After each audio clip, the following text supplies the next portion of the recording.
अस्सलाम वालेकुम, मैं हूं आपका मेज़बान राशिद खान। इस वक्त मैं मौजूद हूं रंगी टाउन 11E में और मेरा कप आप देख सकते हैं। ये वो दुकान है आरिफ कोल्ड ड्रिंक जिसमें कल रात 7:30 बजे के करीब तकरीबन यहाँ पर शॉर्ट सर्किट की वजह से जो आग लगी और मेरा कप आप देख सकते हैं। ये 3 दुकानें हैं, एक कोल्ड ड्रिंक थी, एक बेकरी थी, इसके अलावा एक खिलौनों की दुकान थी। अलमिया ये है कि यहाँ पर आग लगती है 7:30 बजे और यहाँ के जो मालिक हैं, जो यहाँ के लोग हैं, रिहायशी, उन्होंने मुतअद्दिद बार जो है ना फायर ब्रिगेड के वहाँ फ़ोन किया। और सर एक बार आपको बताता चलूँ, फायर ब्रिगेड यहाँ से अगर देखा जाए तो सिर्फ 5 मिनट का रास्ता है और कोई सिग्नल भी नहीं है और ईद का टाइम था, इतना रोडों पर रश भी नहीं था। लेकिन यहाँ के जो मालकान है, यहाँ के जो लोग हैं, उनका ये कहना, बारहा हमने फ़ोन किया पर फायर ब्रिगेड नहीं है। आखिर में हमने जो यहाँ के जो मकामी है वो अपनी बाइक पर गए, फायर ब्रिगेड के ऑफिस गए, वहाँ से गाड़ियों को ज़बरदस्ती लेकर आए। उन्होंने एहसान किया है यहाँ पर आकर, और यहाँ पर आने के बाद आग बुझाने पर भी उन्होंने काफ़ी टाइम अपना वेस्ट किया। और उसका मुंह बोलता सबूत ये दुकानें हैं जो बिल्कुल खास्तर हो चुकी हैं, जल के बिल्कुल खास्तर हो चुकी हैं। जो इसके मालकान हैं वो इस टाइम डिप्रेशन का शिकार हो चुके हैं कि उनका जरिया माश टोटल यही था।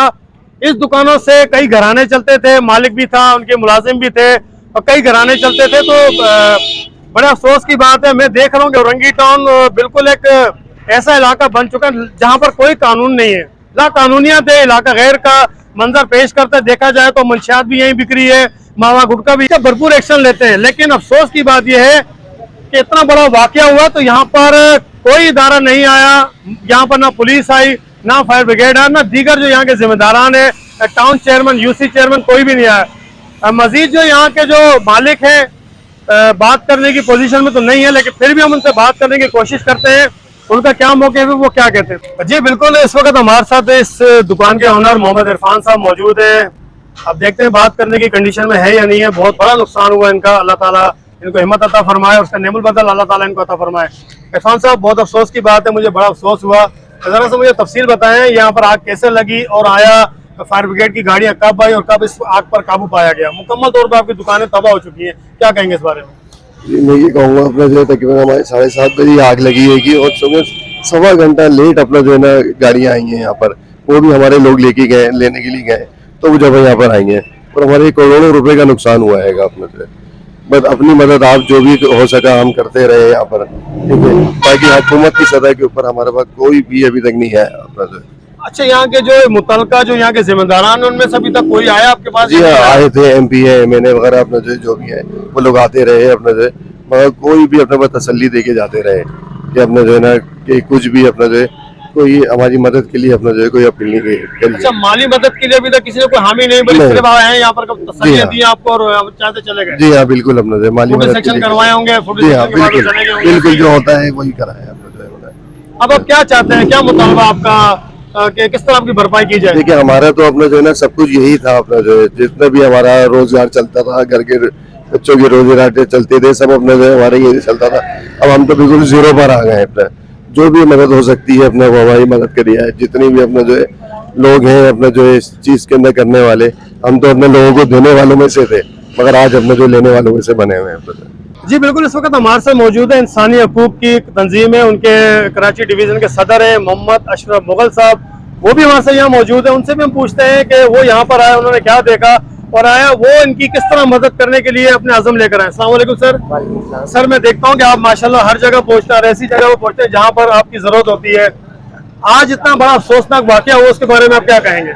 मैं तो यही कहूँगा कि बिल्कुल ये बर्बाद हो गई है दुकान, जो कल तक लाखों और करोड़ों में थी, आज ये बेचारे बिल्कुल जीरो पर आके खड़े हो गए। और इनके मालिक की जो मैंने हालत देखी है वो बिल्कुल ना होने के बराबर है। और मेरा तो मुतालबा सबसे यही है कि अव्वल तो इस इलाके में सबसे बड़ी बात है, फायर ब्रिगेड जो लेट आई है, ये सारी गफलत उसकी है, उसकी वजह से ये गफलत। अगर वो टाइम पर आ जाती तो साथ में काबू पाया जा सकता था और मज़ीद नुकसान से बचा जा सकता था। इसके आसपास की दुकानों को भी नुकसान पहुंचा है और मैं इसके ऊपर बहुत दिल जो है ना मेरा गम के आंसू रो रहा है कि मैं इनकी हालत देख के मुझसे, क्योंकि खाली दुकान इनकी नहीं थी, इनके पास जो मुलाजमत काम करते थे उनके भी जो बेचारों का चूल्हा ऐसा ही है सर, उनका भी चूल्हा बंद हो गया, वो भी बेचारे दर बदर हो गए। अब मेरी आला काम से ये गुजारिश है और मैं अपनी तंजीम से और अपने इदारे से भी गुजारिश करूंगा कि इनकी माली मदद की जाए और इनके जो नुकसान हुए उसको कुछ उसमें जो है ना उसका अजाला किया जाए ताकि इनके कोई मुश्किलात में कमी आ सके। सर, अब मुझे ये बताएं, इसमें जो कानूनी कार्रवाई है वो किस तरह मुमकिन हो सकती है?